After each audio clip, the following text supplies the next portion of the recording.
So, episode 2 of Life Coaching with Ryan Book Club. We are doing chapter 3 of the Willpower Instinct. I have copious notes. Wow. So, I mentioned in the previous episode this idea that willpower tasks are energy hungry. So, when we think about the metaphor of willpower being a reservoir, when you make certain choices, you're draining that reservoir, making other choices more difficult. So it's something to remember as we continue to talk about this chapter. Because we're also going to talk about willpower being from a muscle analogy, that it's a muscle that you can build, but at the same time, that muscle also has limits. So if you watched my previous episodes, you know that there is a distinction made in the function of the brain between pause and plan and fight or flight. And so when you do anything to pause and plan, you're actually taxing your brain with additional effort, making it more difficult to make other pause and plan type choices. So she gives the great example, as I think I mentioned previously, about put your willpower where your goals are. So there's a story about Susan on page 59, shifted her focus in her goal setting so that her willpower was most effective in meeting that goal. Interestingly, scarcity mindset has a direct impact on willpower as well as effective society as we know it. Essentially, when you think that resources are scarce, you are more likely to succumb to immediate gratification, right? So it's like if your blood sugar is low, then the idea of getting something sweet and fatty now, your body is actually programmed for that as a survival instinct. So you're going to move toward that. Whereas if you think that you're going to be able to get a full meal, healthy meal later, you're going to be able to resist that fatty or overly sweet food. So essentially, scarcity mindset is the enemy of long-term investment. So another interesting point from the chapter is this idea that inconsequential willpower tasks will improve our capacity to meet willpower challenges. So it's kind of like thinking about building a muscle. Yeah, if you do 5 push-ups a day, it seems like a small task. Well, for some who don't do push-ups, maybe 1 push-up a day. You do that consistently, it makes it much easier to do push-ups. How does that relate to willpower? By engaging in small willpower tasks, you're increasing your awareness. By increasing your awareness, you're giving yourself more choice. Because when you're aware that there are different options, you can choose different options. The more often you choose willpower, the more likely you are to choose willpower. An experiment you might try if you're attempting to, say, clean out your closet is to get rid of a single item every day. Don't make it a big choice, just look at what's available, choose something, and get rid of it. Another experiment is awareness or tracking, and this goes back to the journaling idea that I described last time. So by tracking the types of choices you make in a certain area, you're increasing your awareness, and that's giving you the freedom to make different choices.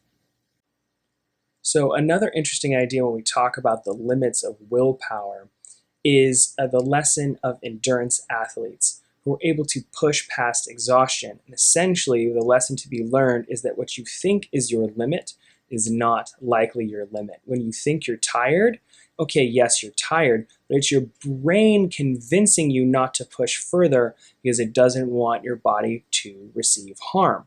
So we know that essentially exhaustion is the first warning sign that something is up. That doesn't mean you can't do more, and willpower is exactly the same. Willpower, you may feel like, oh, it's so hard to complete this task, but that's just the initial warning sign of your brain saying, hey, you might consider you're pushing yourself too hard, but it's okay to do more. So that's something important to remember as you're engaging. And one way you can kind of deal with your body or your brain in this regard, is when you think, I can't do it, when you're in the middle of a task, to remind yourself, I am doing it right now. Of course, there are limits to this. Knowing that you want to accomplish a task doesn't mean you should work on it for 10 hours straight. That is likely too much. But just because you get tired after 5 minutes doesn't mean you can't do it for a half an hour. So before I talk about the last word, the conclusion of the chapter, I wanted to give an anecdote. So as I was exploring this chapter and thinking about the limits of willpower, I reflected on how irritated I get at people who don't recycle, who like there's a recycling bin and a trash bin and they throw it in the trash anyways. And it makes me think, these are people who are lazy, undisciplined, and uncaring. And as I was exploring this chapter, now I'm thinking, I wonder if there are other willpower choices they have to make in their lives that lead them to not follow through on something that might be helpful to the earth. Another thing is perhaps that they don't have care for the environment as a long-term goal, and so they have very little impetus to engage in. Now that, of course, still leads to my uncaring judgment, but it does make me more aware of the scientific component of their choices. So I wanted to conclude this chapter with what I thought was a fantastic last word. At the end of each chapter, Kelly has a last word summary breakdown of what's going on. And I thought that this one was particularly effective for me when I read it. The limits of self-control present a paradox. We cannot control everything, and yet the only way to increase our self-control is to stretch our limits. Like a muscle, our willpower follows the rule of use it or lose it. If we try to save our energy by becoming willpower couch potatoes, we will lose the strength we have. But if we try to run a willpower marathon every day, we set ourselves up for total collapse. Our challenge is to train like an intelligent athlete, pushing our limits but also pacing ourselves. And while we can find strength in our motivation when we feel weak, we can also look for ways to help our tired selves make good choices.